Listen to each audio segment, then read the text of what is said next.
regardez ces 2 chênes là, ils sont en sursis. Une fois qu'il sera abattu, il n'y aura plus rien. Les 3 chênes là-bas, quand il sera abattu, il n'y aura plus rien. Il y a quelques vanneaux dans les champs là. En très peu de temps, on a détruit ce que les siècles avaient bâti. C'était pas naturel, la campagne. C'était pas naturel, c'est une campagne faite par les paysans. Mais tout d'un coup, on l'a détruit. Dans l'agriculture du productivisme, j'ai esquinté la terre. Le travail à fournir maintenant pour réparer les dégâts que j'ai pu commettre en 30 ans, il y en a au minimum pour 70 ans.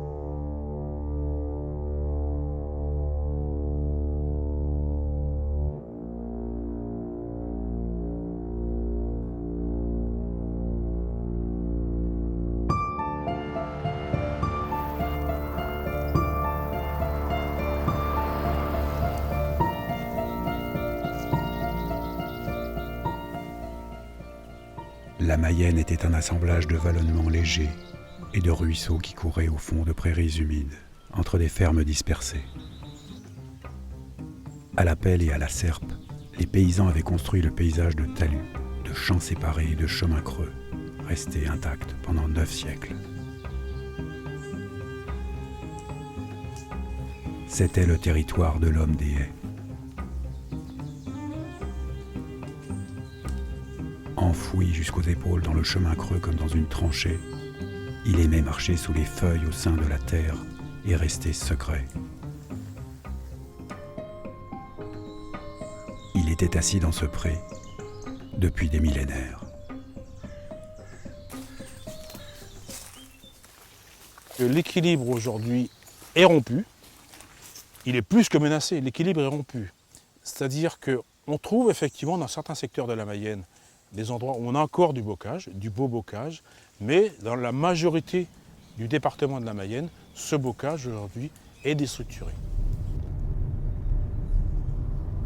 Ce qui est important, c'est quand on parle historique de bocage, c'est qu'il faut se dire que depuis 50, presque 60 ans maintenant, on a inculqué dans les esprits des agriculteurs, ça fait maintenant pratiquement 3 générations d'agriculteurs, on a associé modernisme et destruction du bocage, arrachage des haies.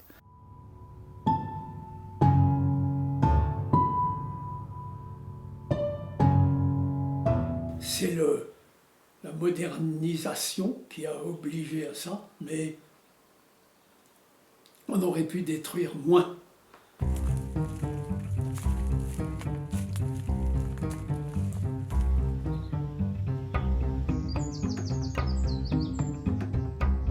Le remembrement a englouti la luxuriance du bocage.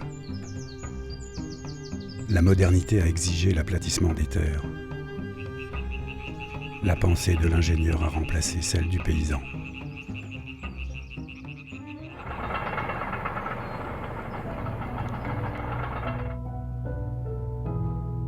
L'homme des haies cherche en vain dans les replis de cette campagne la mémoire que le paysage ne peut plus lui restituer.